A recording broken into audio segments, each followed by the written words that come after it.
Hello everyone, myself Sunita Gehlot with my new e-content topic for a class BA Part 3rd Paper 1 Human Development.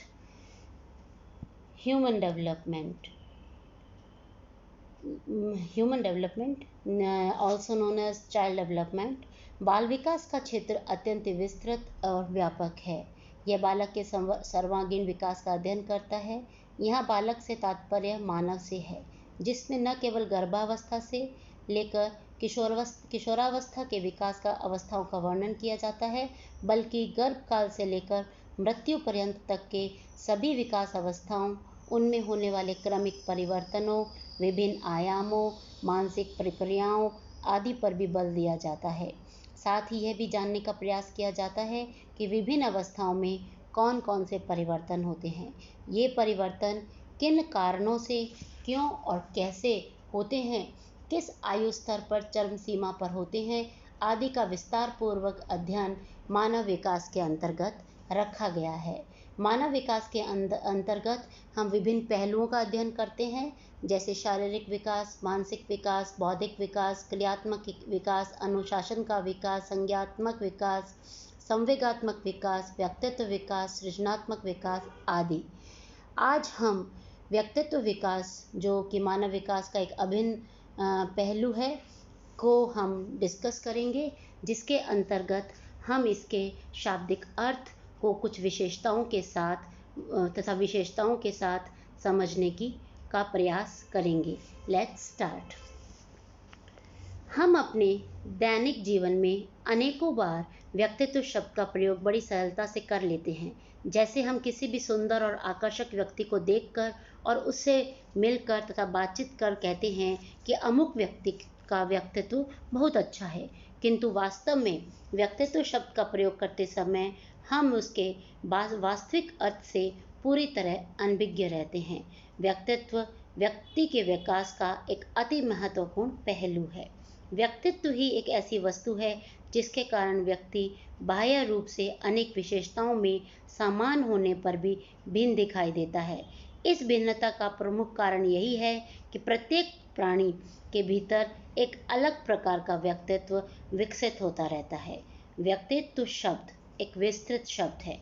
इसके अंतर्गत केवल शरीर रचना और शारीरिक गठन ही नहीं आता है, बल्कि इसमें व्यक्ति के समस्त शारीरिक, मानसिक, नैतिक और सामाजिक गुण सम्मिलित रहते हैं। यह व्यक्ति की आदतों, रुचियों, मनोवृत्तियों, आकांक्षाओं, इच्छाओं, विचारों, भावों, बौद्धिक क्षमताओं, चारित्रिक गुणों, व्यवहार शैलियों, सामाजिक मूल्यों और संवेगात्मक गुणों का एक अभूतपूर्व संगठन है। अतः इन सभी गुणों का प्रभावी अच्छे व्यक्ति के अच्छे या बुरे या प्रभावशाली व्यक्तित्व का निर्माण करता है। अब हम व्यक्तित्व का जो शाब्दिक अर्थ है उसे समझने का प्रयास करते हैं। Meaning of personality. Personality is a term that describes traits a person shows consistently at different times and in different situations. The word personality originates from the Latin word persona, which means mask. अर्थात व्यक्तित्व अंग्रेजी भाषा के personality शब्द का ही हिंदी रूपांतर है। यह शब्द लैटिन भाषा के पर्सोना शब्द से विकसित हुआ है। पर्सोना का अर्थ है मुखौटा यानी मास्क, नकली चेहरा, जिसका प्रयोग नाटक के पात्र अपना रूप बदलने के लिए करते हैं। अतः प्रारंभ में व्यक्तित्व का अर्थ व्यक्ति की शारीरिक रचना, वेशभूषा और रंग रूप से लगाया जाता था, और जो व्यक्ति अपने बाह्य गुणों द्वारा दूसरे व्यक्तियों को जितना अधिक प्रभावित कर लेता था, उसका व्यक्तित्व उतना ही अच्छा और प्रभावशाली माना जाता था। परंतु वर्तमान समय में व्यक्तित्व का मूल्यांकन व्यक्ति के समस्त आंतरिक और बाह्य गुणों के आधार पर किया जाता है। समाजशास्त्रीय मतानुसार व्यक्तित्व उन समस्त गुणों का संगठन है जो कि समाज में व्यक्ति का कार्य तथा पद निर्धारित करता है। Personality is defined as the characteristic set of behaviors, cognition, and emotional patterns that evolves from biological and environmental factors. The study of psychology of personality, called personality psychology, attempts to explain the tendencies that underlie differences in behavior. अर्थात व्यक्तित्व एक विशेषता के रूप में समस्त गुणों का संगठन, संज्ञान एवं संवेगात्मक मानक है, जो कि जैविकीय एवं वातावरणीय उपज होते हैं। मनोवैज्ञानिक व्यक्तित्व के अध्ययन को व्यक्तित्व पर्सनालिटी साइकोलॉजी कहा जाता है, जो कि व्यवहार में छिपी क्षमताओं को बताता है। What is the role of personality, यानी व्यक्तित्व की हमारे जीवन में क्या भूमिका है। Personality plays a key role in organisational behaviour because of the way that people think, feel, and behave affects many aspects of the workplace. Pupils' personalities influence their behavior in groups, their attitudes, and the way they make decisions. अर्थात व्यक्तित्व संगठित व्यवहार, जैसा व्यक्ति सोचता है, जैसा महसूस करता है और जैसा प्रकट करता है, वह उसके विभिन्न क्षेत्रों व आयाम को प्रभावित करता है। व्यक्ति का व्यक्तित्व समूह में उसके व्यवहार, उसकी सोच, उसका दृष्टिकोण एवं निर्णय क्षमता को भी दर्शाता है।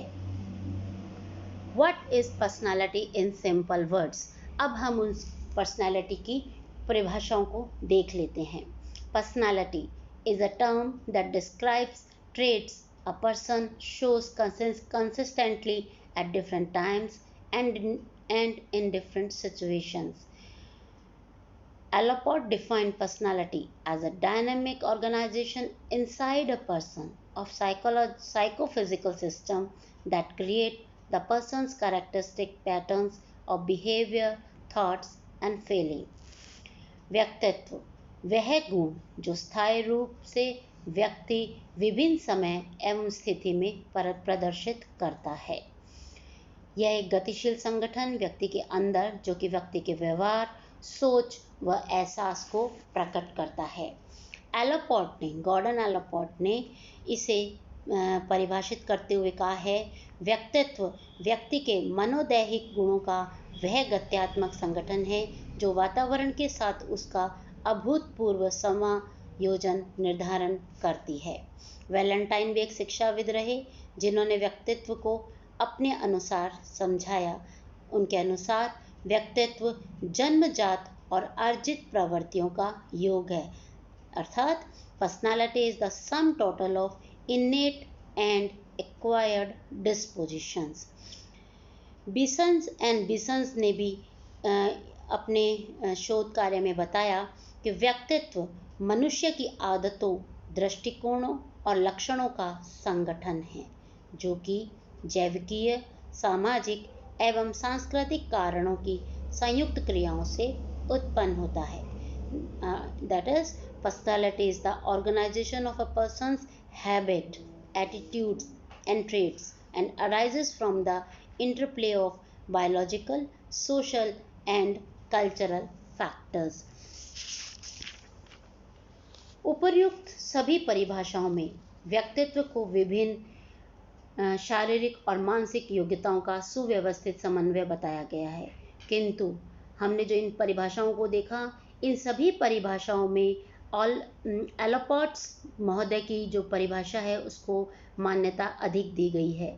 उनकी परिभाषा संक्षिप्त होते हुए भी व्यक्तित्व के जटिलतम और विस्तृत पहलुओं को स्पष्ट करती है, अर्थात व्यक्तित्व व्यक्ति के मनोदैहिक गुणों का वह गत्यात्मक संगठन जो वातावरण के साथ उसका अभूतपूर्व समायोजन निर्धारित करता है।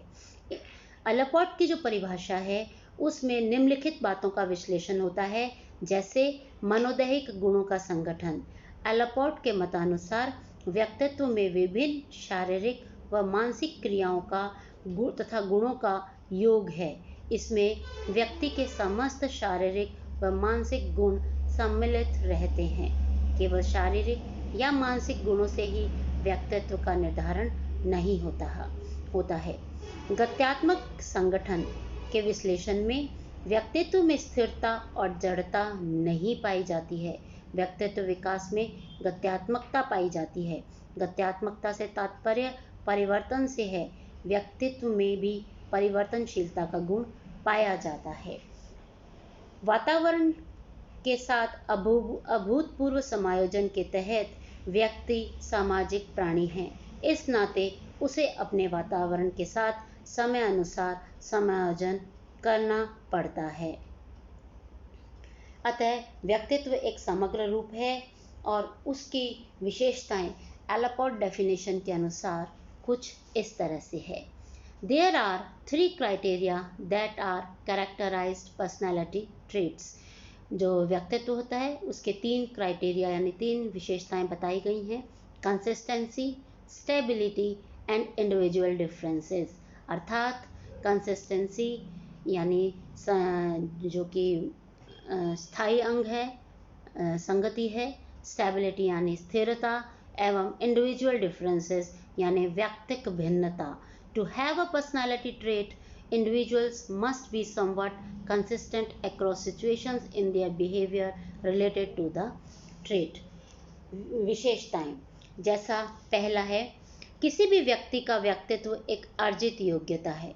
कोई भी व्यक्ति जन्म से विभिन्न शारीरिक व मानसिक गुणों को लेकर उत्पन्न नहीं होता है, बल्कि जब वह अपने सामाजिक वातावरण के साथ अंतःक्रिया करता है तो सामाजिक समायोजन स्थापित करने के लिए वह विभिन्न व्यक्तियों के विचारों, आदर्शों, मान्यताओं तथा मूल्यों को अर्जित करता है।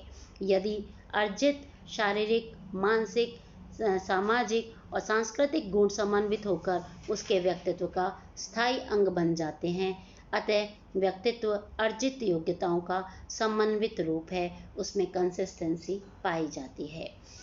दूसरा है स्टेबिलिटी। व्यक्तित्व व्यक्ति के विभिन्न शील गुणों का संगठन है। व्यक्तित्व के मुख्य शील गुणों में सामाजिकता, संवेगात्मकता, विनम्रता, व्यवहारिकता, सत्यवादिता, ईमानदारी, आत्मसंयम, आत्मनिर्भरता, कर्मठता, त्याग, सहिष्णुता, नैतिकता आदि गुण आते हैं।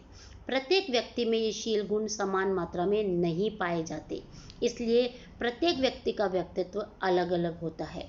अच्छे व्यक्तित्व के निर्माण के लिए इन शील गुणों की मजबूती व्यक्ति के जीवन में आवश्यक है।